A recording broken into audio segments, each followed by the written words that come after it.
The silent watch. The edge of Corvith space had always been quiet. For 300 cycles, the border stations had reported nothing but empty void and distant stars. Supreme Commander Zalith of the Corvith Empire stood on the bridge of the warship Eternal Dominion, staring at the holographic display that showed something impossible. A fleet. Massive.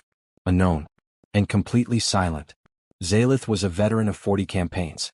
He had conquered 17 star systems and brought 32 species under Corvith rule.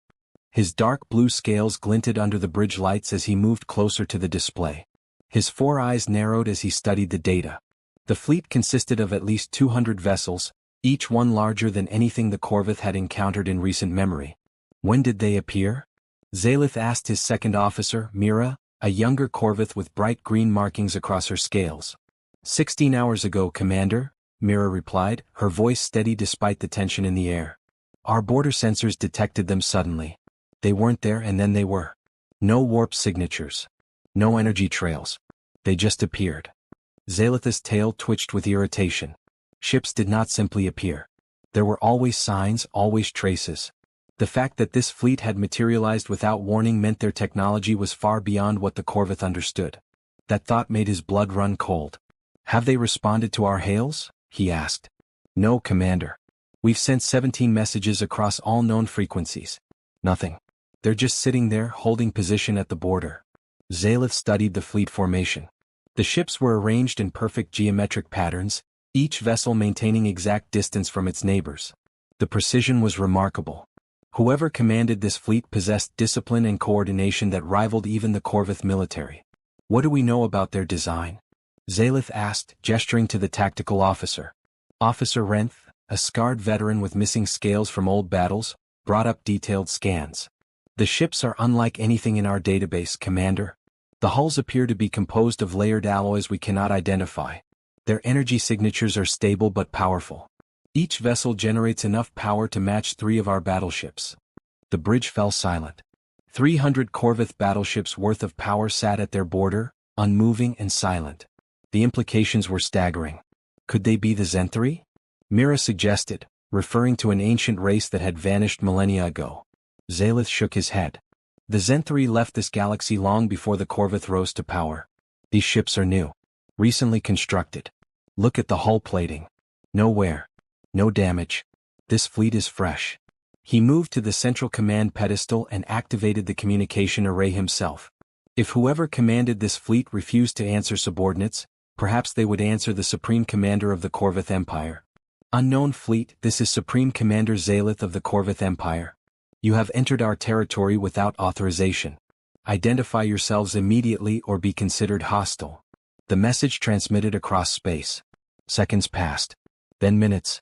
The bridge crew watched their instruments, hoping for any response. Still nothing. Zalith felt anger rising in his chest. The Corvith Empire did not tolerate disrespect. For centuries they had been the dominant force in this sector of the galaxy. Every species knew the Corvith name and feared it. Yet this mysterious fleet treated them like they were invisible. Prepare the battle group, Zalith commanded. If they will not speak, we will show them the consequences of ignoring the Empire. Mira hesitated. Commander, we do not know their capabilities. Engaging without more information could be dangerous. Are you questioning my judgment, Officer Mira? No, Commander. I am merely advising caution. Zalith considered her words. She was right, of course. Wisdom dictated gathering more intelligence before committing to battle. But the Empire's reputation was at stake. If word spread that an unknown fleet could enter Corvith space and ignore their commands, it would invite challenges from every corner of the galaxy. Send 3 scout ships, Zalith decided. Fast approach. Scan their defenses and weapons systems. Do not fire unless fired upon. 3 sleek Corvith scouts detached from the main fleet and accelerated toward the mysterious vessels. Zalith watched their progress on the display, his heart beating steadily in his chest. The scouts crossed half the distance. Then 3/4. They were close now, close enough for detailed scans. Receiving data, Renth announced. Their shields are active but not at combat strength. Weapon systems are powered but not locked on our scouts. They're allowing us to approach. That was strange. If this fleet wanted to remain mysterious, why allow close examination? Unless they were confident that even detailed scans would not reveal their secrets. The scouts completed their pass and began transmitting full sensor data. Renth worked quickly, compiling the information. His expression grew more troubled with each passing moment. Commander, the results are disturbing.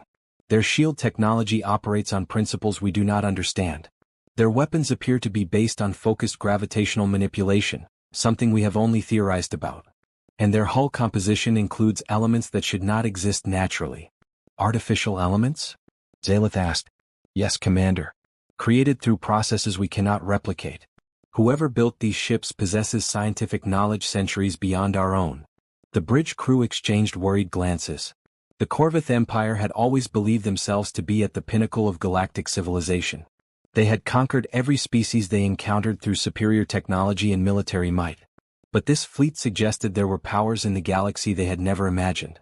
Where could they have come from? Mira wondered aloud. We have scouts throughout this entire sector. How could a civilization this advanced escape our notice? Zalith did not have an answer. He returned to studying the display, looking for any clue that might reveal the fleet's origins. The ship designs were elegant but functional, with no unnecessary decorations or cultural markers. They were pure utility built for efficiency and power. Then something caught his attention. A small symbol on the hull of the nearest vessel, barely visible in the scanner image. He magnified the view, enhancing the resolution until the symbol became clear. It was simple. A circle with a cross dividing it into 4 sections. In the upper left section, a small sphere with rings around it. In the upper right, a blue and green sphere. The lower sections contained mathematical symbols. Renth analyzed that symbol, Zalith commanded. Cross-reference it with every known civilization in our database. The tactical officer worked for several minutes, running the symbol through countless archives and historical records.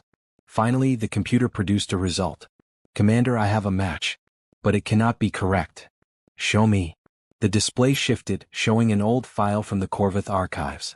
It was a survey report from over 400 cycles ago, documenting a primitive world in a distant system. The world was called Earth, and its inhabitants were known as humans. The report concluded that the humans possessed no significant technology and posed no threat to the Empire. The recommendation was to ignore them completely. The same symbol appeared in the report. It represented the human solar system, with their homeworld marked in blue and green. This is impossible, Mira breathed. That survey described a species barely capable of space travel. They had no advanced weapons, no unified government, nothing that suggested they could ever challenge the Empire. The awakening storm. Captain Sarah Reeves stood in the command center of the UEDS Horizon, the flagship of humanity's secret fleet.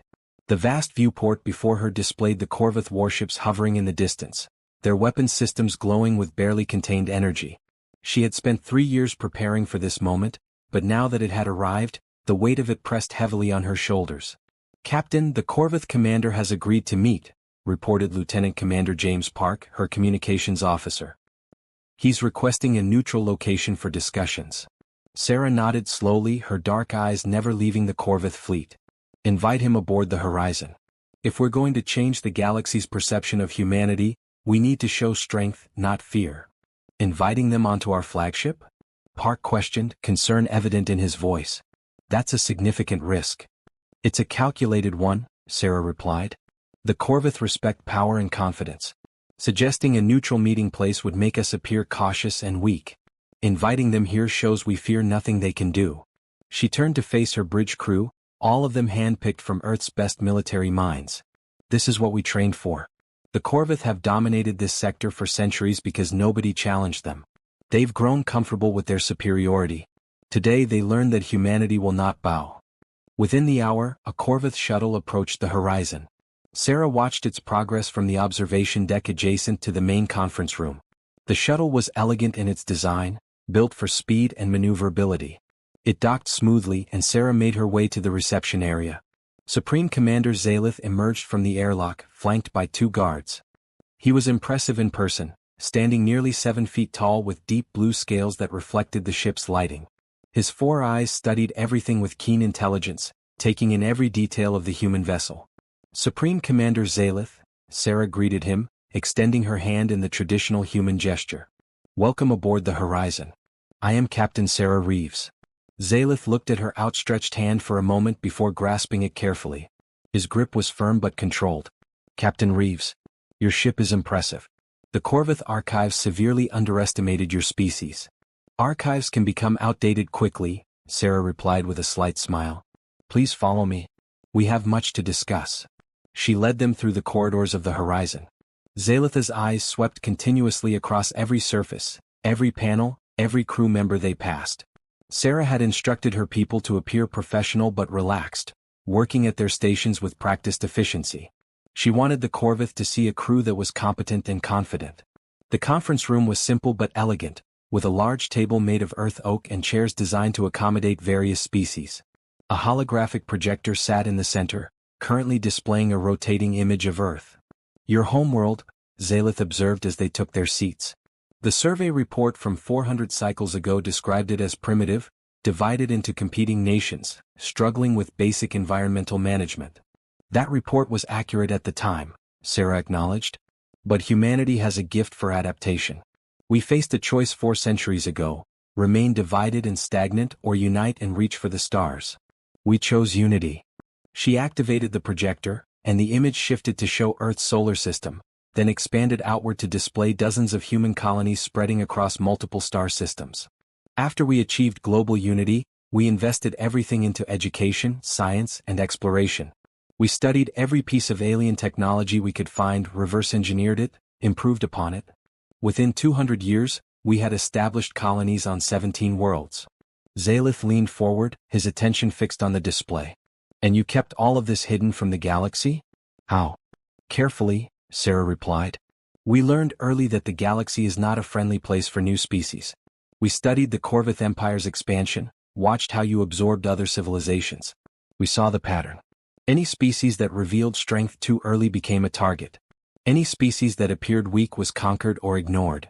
She changed the display to show historical footage of Corvith conquests. Worlds burning, populations subjugated, entire cultures absorbed into the empire. We decided to remain invisible until we were strong enough that conquest was impossible. So we built our colonies in remote systems, far from established trade routes. We developed stealth technology that could hide our ships from conventional sensors. And we waited. Waited for what? Zalith asked, though Sarah could see in his eyes that he already knew the answer. For the right moment to reveal ourselves. For the moment when we could step onto the galactic stage as equals, not as subjects or victims. Zalith was silent for a long moment, processing this information.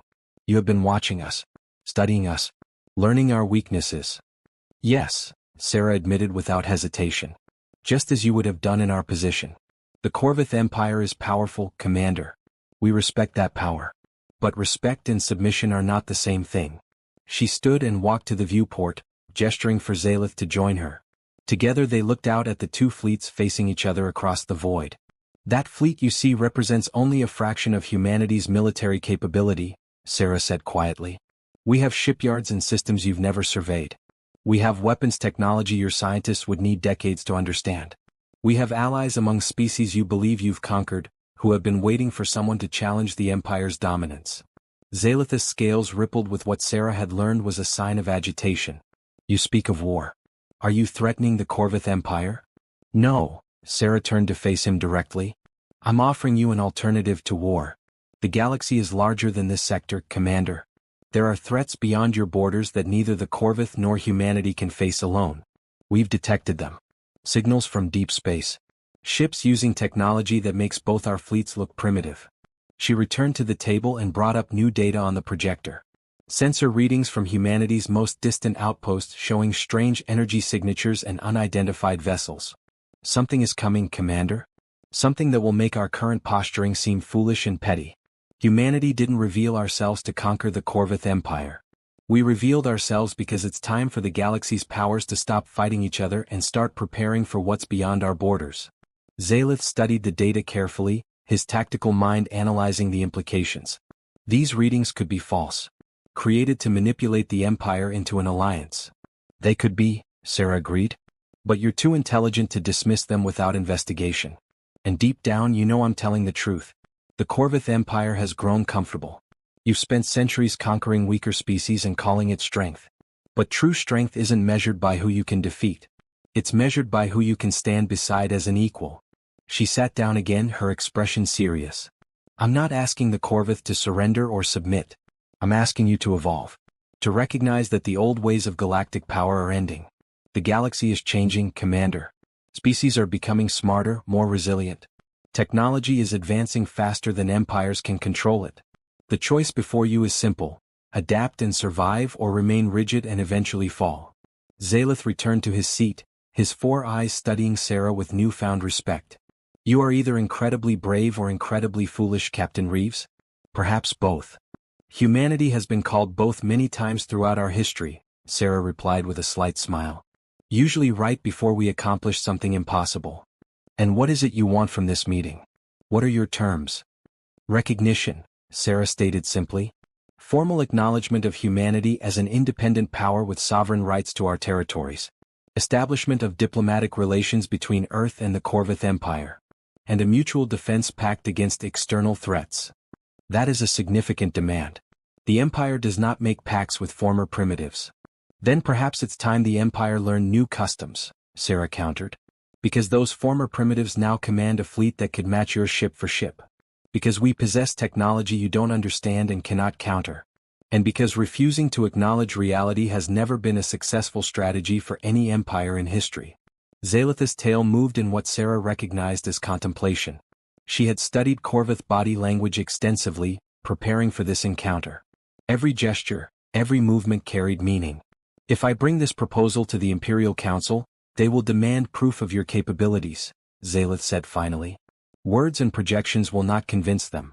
Then let us provide proof. Sarah stood and activated her wrist communicator.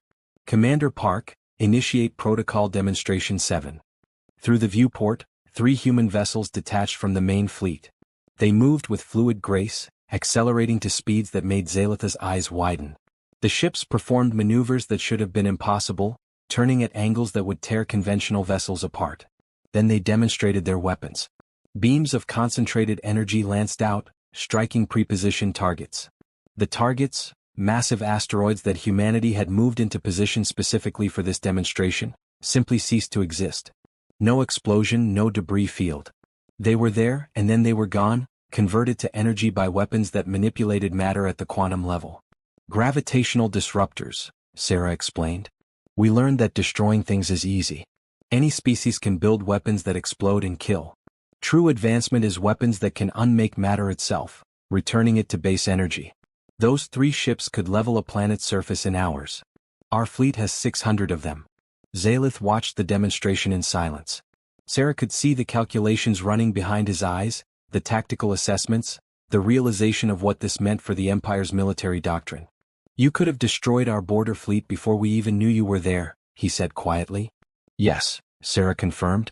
But that would have started a war neither of our species can afford. Humanity didn't spend 4 centuries building this capability just to repeat the mistakes of the past. We learned from watching the galaxy, Commander. We learned from watching the Corvith. We learned what works and what fails. She moved closer to him, her voice earnest. The age of conquest is ending, Zalith. The future belongs to those who can cooperate, who can combine their strengths rather than competing to prove whose strength is greater. Humanity wants to be part of that future. And whether you believe it now or not, the Corvith Empire needs to be part of it too. Zalith stood, his full height imposing in the confined space. I will take your words to the Imperial Council. I will show them your demonstration.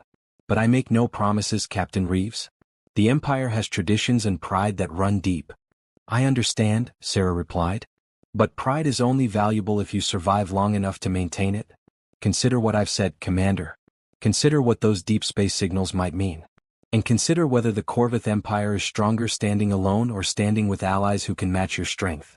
As Zalith and his guards prepared to leave, he paused at the airlock entrance. You said humanity spent 400 cycles preparing for this moment. What if the Imperial Council refuses your offer? Sarah met his gaze without flinching. Then humanity will continue as we have been, Commander. Growing stronger, expanding further, preparing for what's coming. The difference is we'll face it without the Corvith beside us. And when the real threat arrives, when those deep space signals become ships on your borders, you'll wish you had made a different choice. Zalith nodded slowly, a gesture of understanding if not agreement. You have given me much to consider, Captain Reeves. Perhaps the galaxy is indeed changing. It already has, Commander. The only question is whether the Corvith Empire will change with it. After Zalith departed, Sarah remained at the viewport, watching the Corvus shuttle return to their fleet. Commander Park joined her, his expression a mixture of relief and concern. "Did it work?" he asked. "We'll know soon enough," Sarah replied. "But we've planted the seed. Now we wait to see if it grows." In the distance, the two fleets maintained their positions, humanity and the Corvus Empire facing each other across the void of space. But something fundamental had shifted. The galaxy would never again see humans as primitive or weak. And the Corvus Empire would never again assume its dominance was unchallenged. The age of humanity had begun, and the stars themselves seemed to hold their breath, waiting to see what would come next.